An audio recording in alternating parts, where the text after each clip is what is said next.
Hey everybody, it's Sean Haney again, welcoming you to the Canola Podcast, sponsored by Invigor Hybrid Canola from BASF.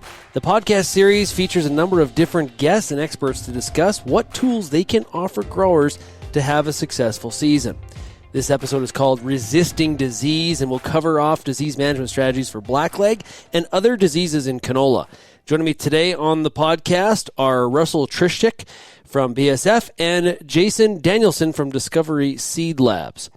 And while we talk about the topics today, we need to understand that disease management is not a static issue at all and will continue to evolve. All of today's management practices must have the future absolutely in mind. The continued strength and success of the Canadian canola industry needs to be all of our top priority.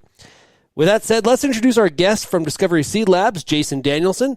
Hey, Jason, how long have you been working with Discovery Seed Labs, and can you describe what you do? Hi, Sean. Yeah, I've been here about 10 years, and the lab really focuses on seed quality and using the technologies and protocols we've developed and licensed to assess customer seed, both for vigor, germination, disease, and then we've also moved into a bit of soil surveying related to disease as well. Great stuff. Well, welcome to the podcast. Hey, Russell, let's start with you. How do you find growers usually diagnose disease in their crop? Yeah, from my experience, the majority of the ways that the growers keep an eye on their crops are what we would term as probably the field drives, right? Pretty routine for customers to keep an eye on what's going on in their fields with routine in drive-bys. I think as crops hit certain stages, they also enter into, a more regimented scouting strategy where, they will stop and take a closer look at things and walk into the fields and try and understand what's going on in their field. Yeah, scouting is absolutely critical, Russell. And I guess, what about the difference between like visual cues versus like some of your, and relying on the experience of kind of what you've gone through in the past, trying to figure out what to do with possible diseases that you're up against? Yeah, if I think back to the start of my career, which was a little bit longer ago than maybe I'd like to share with everybody on the podcast today. But I think, back 15, 20 years ago, field scouting was the number one recommended way to understand what was going on. With the advent of min-till and no-till practices and leaving that trash back in the soil, we do know that, pathogen levels and different things like that have gone up. And as a result of that, I think, it's more confusing now than ever when you just rely upon a visual cue. I mean, a lot of the diseases that are common in Western Canada, Fusarium, Rhizoctonia, blackleg, even now verticillium, when you take a look at a plant, it's darkening of stems, it's different types of potentially spores and things on the plants. So I'd say definitely now more than ever, it's a lot more confusing. And I think a lot of the recommendations that I make would be to look to services like are offered by Discovery Seed Labs and other companies that offer these services to take a deeper dive into what's going on and use the diagnostic services, PCR, different pathogen plating, et cetera, to just really better understand what's going on. I think in a scouting situation, you can definitely diagnose, hey, there is a disease that is going on here, or there isn't a disease. I think the next steps now that a lot of growers really should be taking are, okay, now let's get some of these analytical tests done, the PCR based, et cetera, to understand what are these diseases, just because of how they look and how, I would say, confusing things are in today's industry. So Jason, talk about how accurate the analysis can be and the benefits of kind of getting answers to what diseases people are dealing with. Yeah, recently, or I guess in the last few years, technologies have really kind of been introduced to a number of labs in Western Canada, and us being one of them. And the analysis that we perform on traditional seed tests, and then as Russ is mentioning, kind of on the newer molecular PCR-based test results are extremely accurate.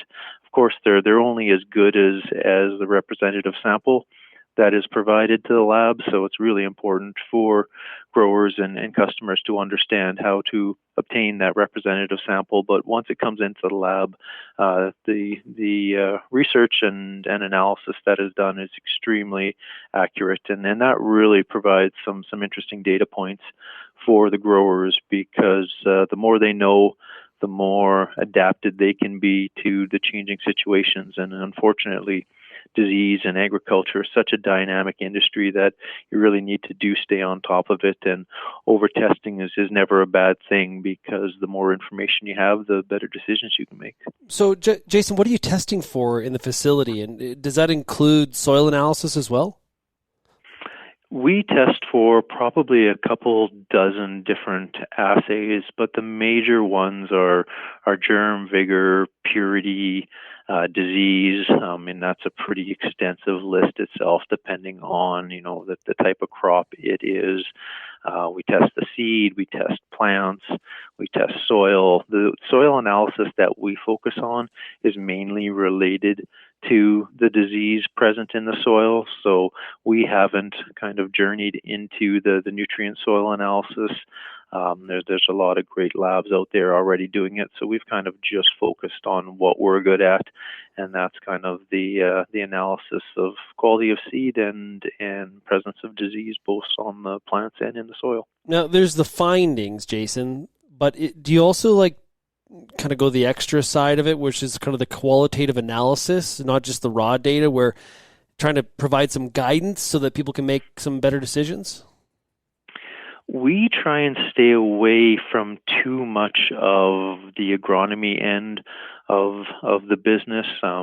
We really kind of focus on, providing not just the base level of analysis and, quantitative, qualitative analysis, but we will kind of venture a little bit into coaching them on where they can look for the interpretation of what we've provided, because we really see a very small snapshot of what a grower is doing.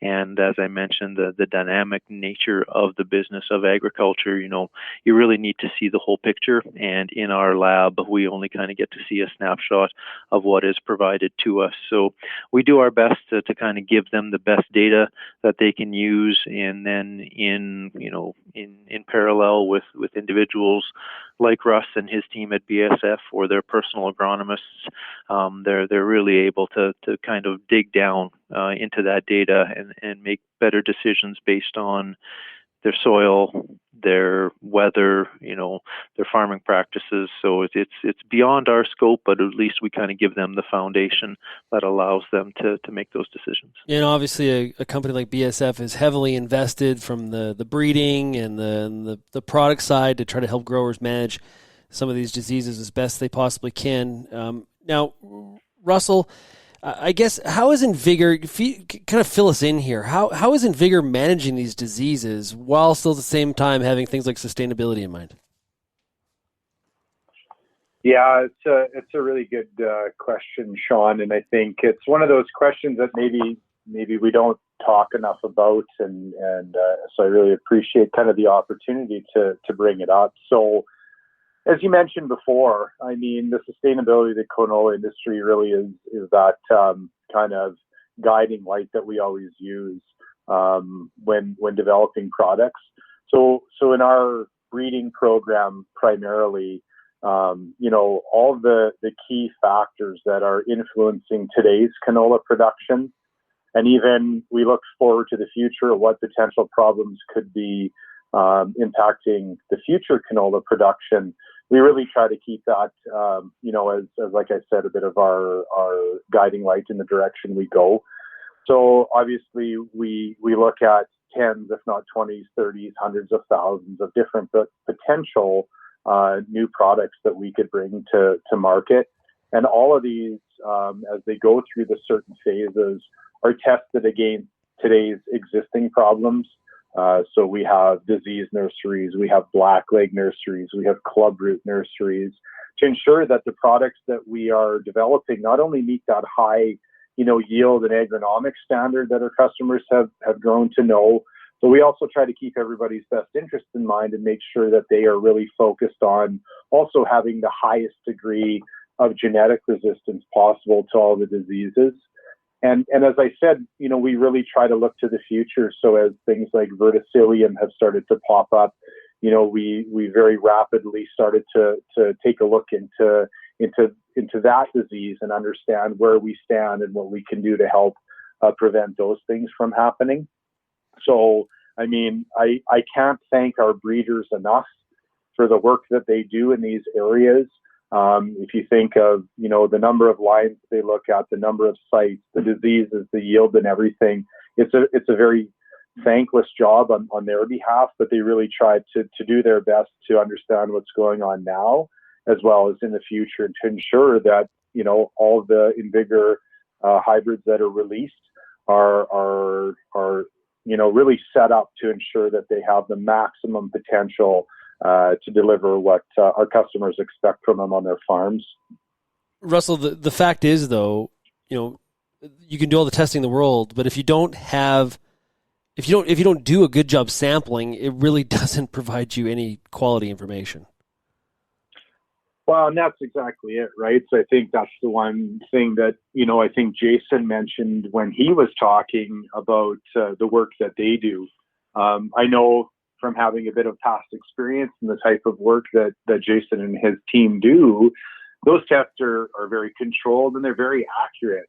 However, they're limited by the samples that are brought in.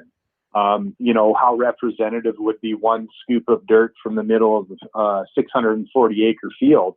I'm sure Jason could tell you every organism that was in there. However, relating that back to how it's going to impact your farm.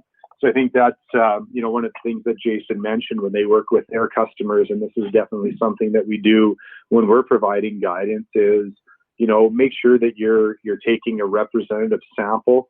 You're going to all corners of the field. You're taking into consideration different soil types, and you're doing an accurate job sampling, because really the power in the data that Jason and the team at Discovery Seed Labs would deliver only goes as far as that sampling. So you're absolutely correct.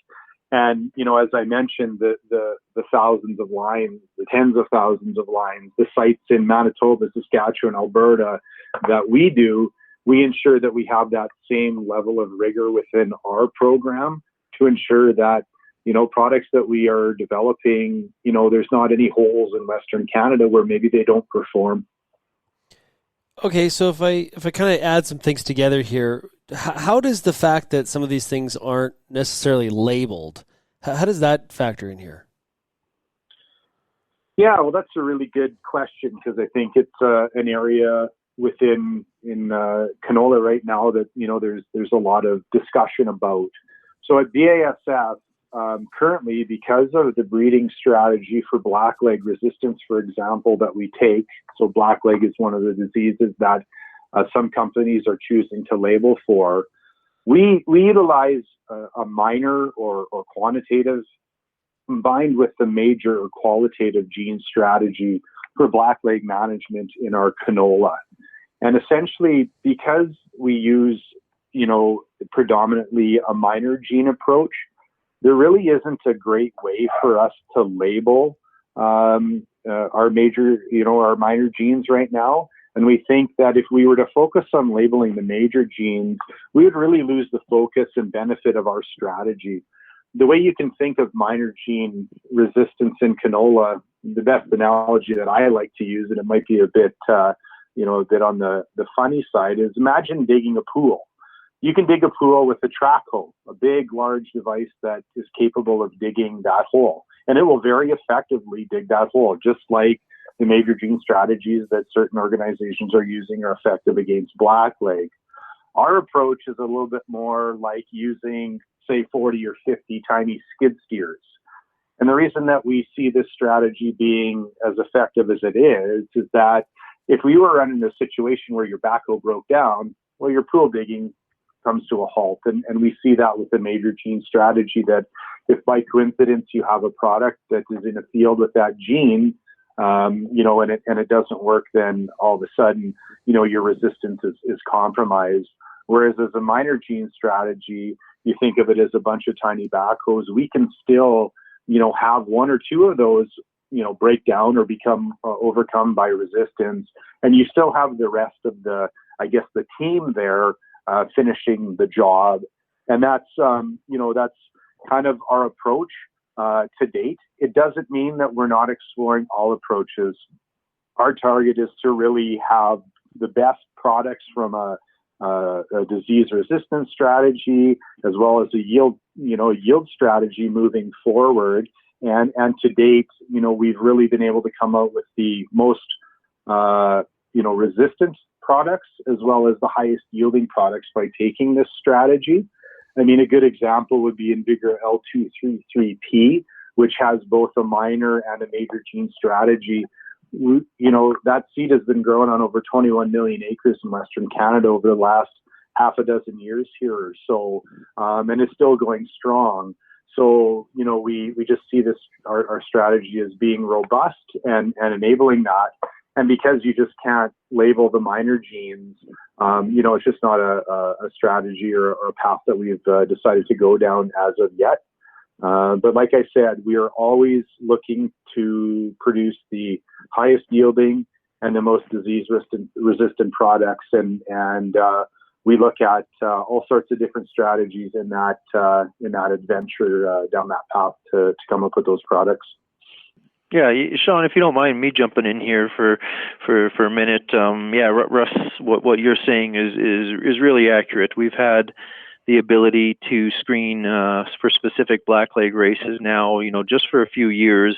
It's a fairly relative new technology to the testing industry. It's a great tool in our toolbox for our customers.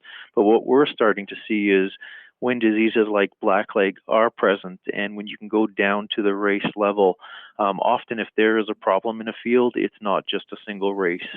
So what Russ is referring to is something that is very relevant, because we are seeing when that disease is present, that it is in multiple races in a field. So having a strategy like that definitely leads to a more successful opportunity for controlling the disease, it's something that we're seeing and is relevant in the labs. Yeah. So on that, Jason, we've already talked about Invigor and BASF strategy for disease resistance, and one of the things that we're launching in 2022 is a new seed treatment that is going to go onto the Invigor hybrids. And what's unique about this seed treatment is that we actually have an active ingredient in it that has a control mechanism for blackleg. And one of the questions that I get routinely is, if you've got such a robust genetics package in your canola, why are you adding a seed treatment that also tops that up? And I mean, lots of people maybe read between the lines and think that maybe we're concerned or something, which is furthest from the case. So I just, maybe from your perspective, because I know this is a little bit more in your area of expertise, could you maybe enlighten our listeners on why we would take this approach, and why having a robust genetic package coupled with a strong seed treatment to also manage the disease in which those genetics are resistant to is a good strategy?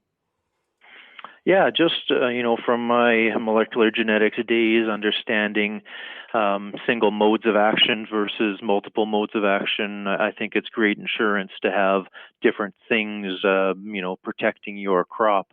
We're big proponents of seed treatments in the lab here. We do quite a bit of tests where samples will come in, and we will treat them with the seed treatment and then without, and compare those. And, the lab isn't the field, but we see remarkable results with how that seed treatment can affect, not only the decrease of disease on that seed, but it actually adds a pretty big jump in the quality of that germination process, because you're not stressing the disease. The only thing that I think would be relevant, and one thing I would challenge you on, because I don't know a ton about the new seed treatment that you guys have for blackleg, is it acting in that window where blackleg is potentially damaging the crop. So that would be kind of the only question I would have, because there's a lot of good chemistries out there, but if they're not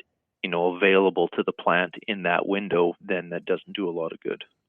Yeah, you bring up a very valid point. So, as you mentioned, really cotyledon to the 6-leaf stage is when we know that blackleg infects a young canola plant.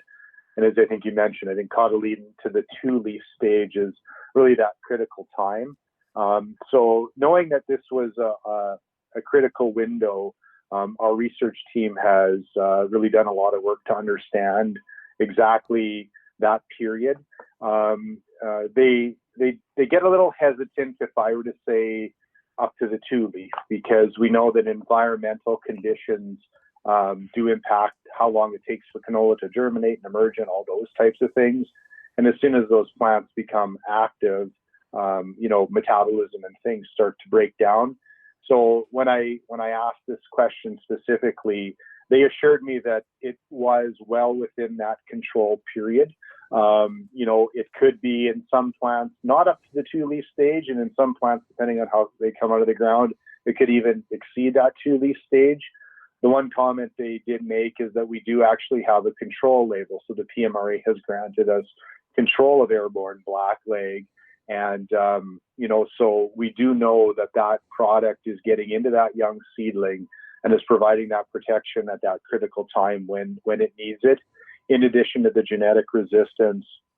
And this actually, maybe just leads me to another question is, one thing that we have seen is we've tested it on some older genetics, and I'm going to use that term quite loosely. By older, we mean, they've been in the marketplace for 4 or 5 years now. And, we do know that over time, genetic resistance does tend to weaken as you grow it more and more. And they've noticed that some of these products are performing a little bit better than maybe we anticipated them to.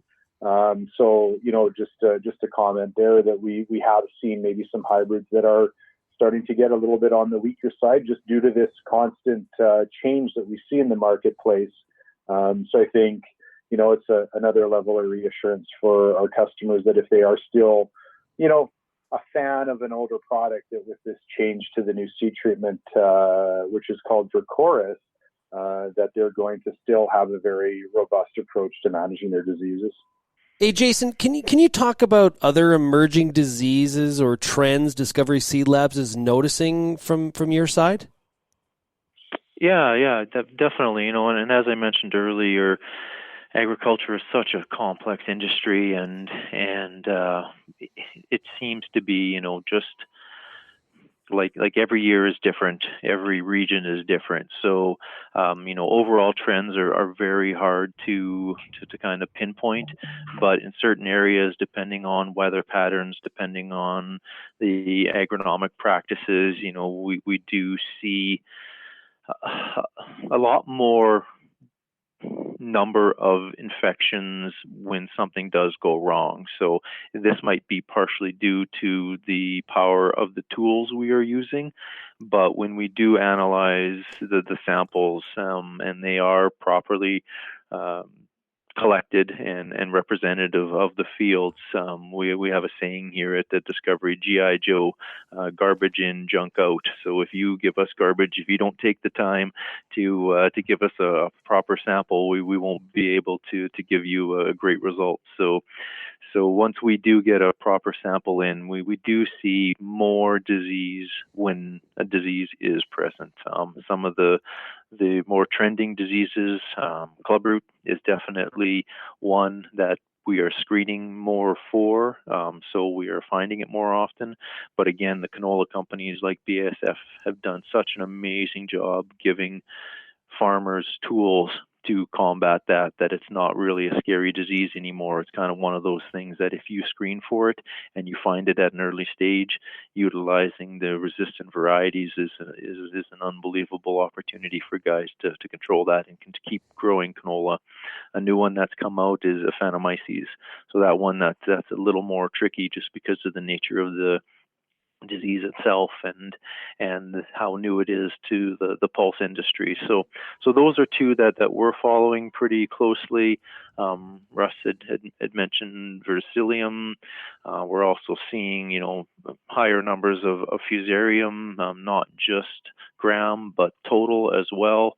And I think it's just due to tightened rotations. There's a limited number of crops that guys can make good or farmers can make a decent return on. So that's kind of causing them to tighten their rotation. And when you do that, the nature of the game is more disease and more issues when the environment is set up for it. So it's definitely never a dull moment in the lab, and you never know what the next phone call is going to bring, because we have increased our R&D capabilities. So when we do get a phone call, a lot of times we can work with customers to develop a new detection or new assay to help them kind of figure out what's going on in their fields.